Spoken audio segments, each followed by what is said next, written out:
প্ৰকল্পক লৈ এবাৰ মন্তব্য কৰিছে ৰাজ্যৰ মুখ্যমন্ত্ৰীয়ে গৰুখুটি প্ৰকল্পক লৈ বিভিন্ন সময়ত চলি থকা বিতৰ্কৰ মাজতেই এইবাৰ মুখ্যমন্ত্ৰীয়ে মন্তব্য কৰিছে যে গৰুখুটি প্ৰকল্প কোনো ধৰণৰ লাভ লোকচানৰ প্ৰকল্প নহয় গৰুখুটিৰ ৮০০০ ভূমি বেদখলমুক্ত কৰিব পৰাটোৱে হৈছে গৰুখুটি প্ৰকল্প বা অসমীয়াৰ লাভ এনেদৰে এতিয়া গৰুখুটি প্ৰকল্পক লৈ মন্তব্য কৰিছে ৰাজ্যৰ মুখ্যমন্ত্ৰী হিমন্ত বিশ্ব শৰ্মাই আৰু জনাইছো এটা গুৰুত্বপূৰ্ণ খবৰ গৰুখুটি প্ৰকল্প লাভ লোকচানৰ প্ৰকল্প নহয়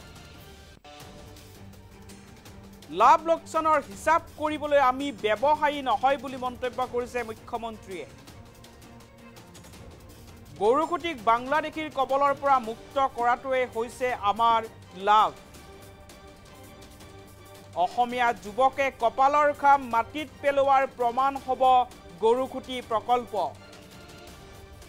গৰুখুটিয়ে প্ৰমাণ কৰিব লাচিত চিলাৰায়ৰ তেজ এতিয়াও অসমীয়াৰ বুকুত প্ৰবাহিত হৈ আছে গৰুখুটি প্ৰকল্পক লৈ হিচাপ খোজাসকলক এইবাৰ প্ৰত্যুত্তৰ দিছে মুখ্যমন্ত্ৰী হিমন্ত বিশ্ব শৰ্মাই গৰুখুটি প্ৰকল্পৰ বিৰুদ্ধে লিখা আৰু ষড়যন্ত্ৰ কৰাসকলক বাধা নিদিয়ে মুখ্যমন্ত্ৰীয়ে আনকি অপমান কৰিলেও বাধা নিদিয়ে মুখ্যমন্ত্ৰী হিমন্ত বিশ্ব শৰ্মাই গৰুখুটি প্ৰকল্পক লৈ এইবাৰ হিমন্ত বিশ্ব শৰ্মাই কেইবাটাও মন্তব্য কৰিছে এদিন অসমীয়া জাতিয়ে এভাৰেষ্ট শৃংগ আৰোহণ কৰিবই বুলি মন্তব্য মুখ্যমন্ত্ৰী কিছুমানৰ ভুলৰ বাবে শংকৰ মাধৱৰ কথা পাহৰি পেলাইছিল অসমীয়াই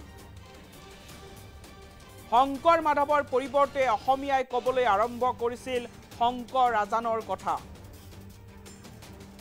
গুৰুজনাৰ নাম নোহোৱা হৈ শংকৰ ৰাজান হৈছিল শংকৰ মাধৱৰ পৰিৱৰ্তে অসমীয়াই শংকৰ ৰাজানৰ নাম লৈছিল আজান পীৰ নিজৰ ঠাইত থাকিব আৰু শংকৰ আজান নিজৰ ঠাইত থাকিব বুলি মন্তব্য কৰিছে মুখ্যমন্ত্ৰীয়ে কেতিয়াহে অসমীয়া জাতি জীয়াই থাকিব বুলি মুখ্যমন্ত্ৰীগৰাকীয়ে মন্তব্য কৰিছে আৰু আজিৰ দিনটোত গৰুখুটি প্ৰকল্পক লৈ কেইবাটাও মন্তব্য কৰিছে মুখ্যমন্ত্ৰীগৰাকীয়ে গৰুখুটিক লৈ বিভিন্ন বিতৰ্ক সৃষ্টি হোৱা দেখিবলৈ পোৱা গৈছে ৰাজ্যজুৰি গৰুখুটি প্ৰকল্পক লৈ বিতৰ্ক চলি আছে আৰু ইয়াৰ মাজতে মুখ্যমন্ত্ৰীগৰাকীয়ে মন্তব্য কৰিছে গৰুখুটি কোনো ধৰণৰ লাভ লোকচানৰ প্ৰকল্প নহয় গৰুখুটিত লাভ কৰিবলৈ বা লোকচান কৰিবলৈ আমি ব্যৱসায়ী নহয় গৰুখুটিৰ ৮০০০ বিঘা মাটি বেদখলমুক্ত কৰিব পৰাটোৱে হৈছে অসমীয়াৰ লাভ বুলি মন্তব্য কৰিছে মুখ্যমন্ত্ৰীগৰাকীয়ে এই সন্দৰ্ভত মুখ্যমন্ত্ৰী হিমন্ত বিশ্ব শৰ্মাৰ মন্তব্য আছে মন্তব্য আগবঢ়াইছো এই গৰুখুটি প্ৰকল্প লাভ আৰু লোকচানৰ প্ৰকল্প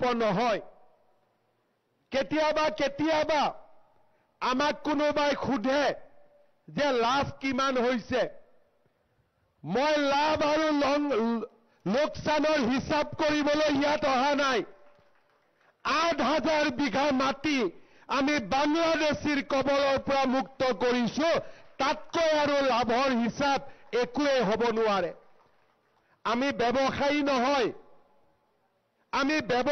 নহয় আমি ইয়াত লাভ আৰু লোকচানৰ অংক কৰিবলৈ অহা নাই আমি কপালৰ ঘাম মাটিত পেলাই আমি প্ৰমাণ কৰিব খুজিছো যে অসমীয়া যুৱকেও খেতি কৰিব পাৰে অসমীয়া যুৱকেও কৃষি কৰ্ম কৰিব পাৰে এই মাটিত থিয় হৈ আমি প্ৰমাণ কৰিব খুজিছো যে লাচিতৰ তেজ চিলাৰায় তেজ এতিয়াও আমাৰ বুকুত প্ৰবাহিত হৈ আছে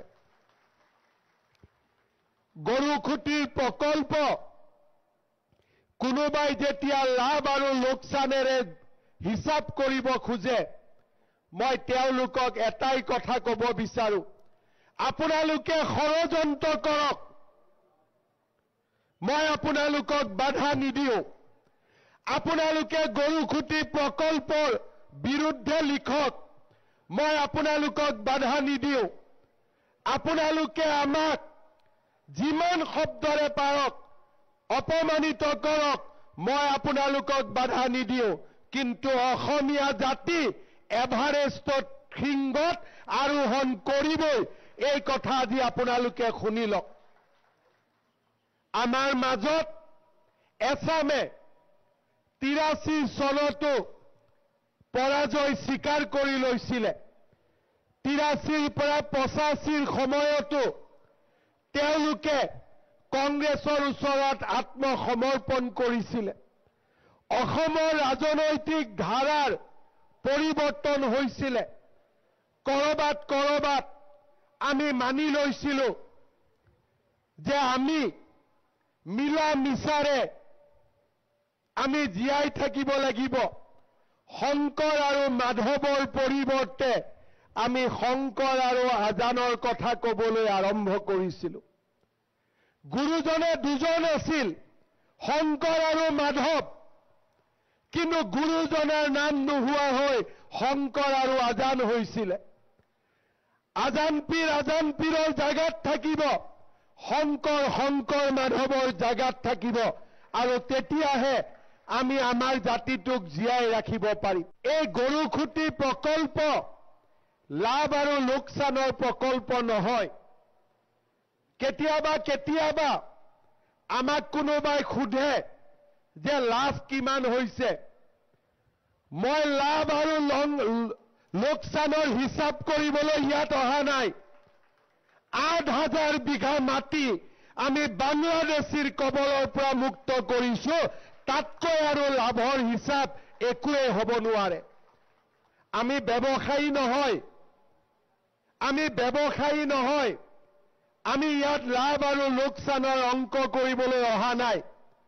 আমি কপালৰ ঘাম মাটিত পেলাই আমি প্ৰমাণ কৰিব খুজিছো যে অসমীয়া যুৱকেও খেতি কৰিব পাৰে, অসমীয়া যুৱকেও কৃষি কৰ্ম কৰিব পাৰে।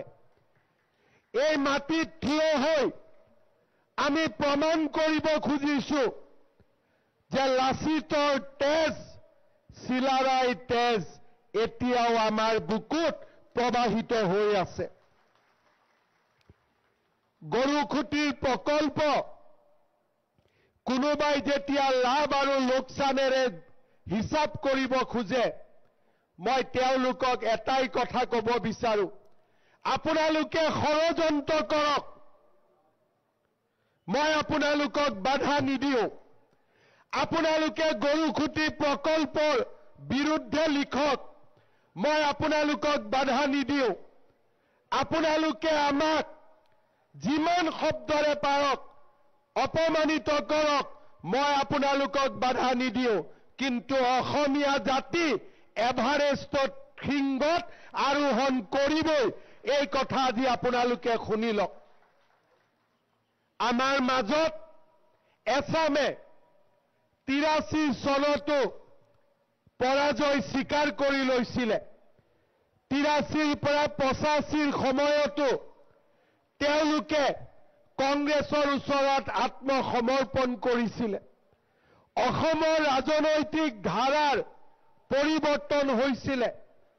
কৰবাত আমি মানি লৈছিলো যে আমি মিলা মিছাৰে আমি জীয়াই থাকিব লাগিব।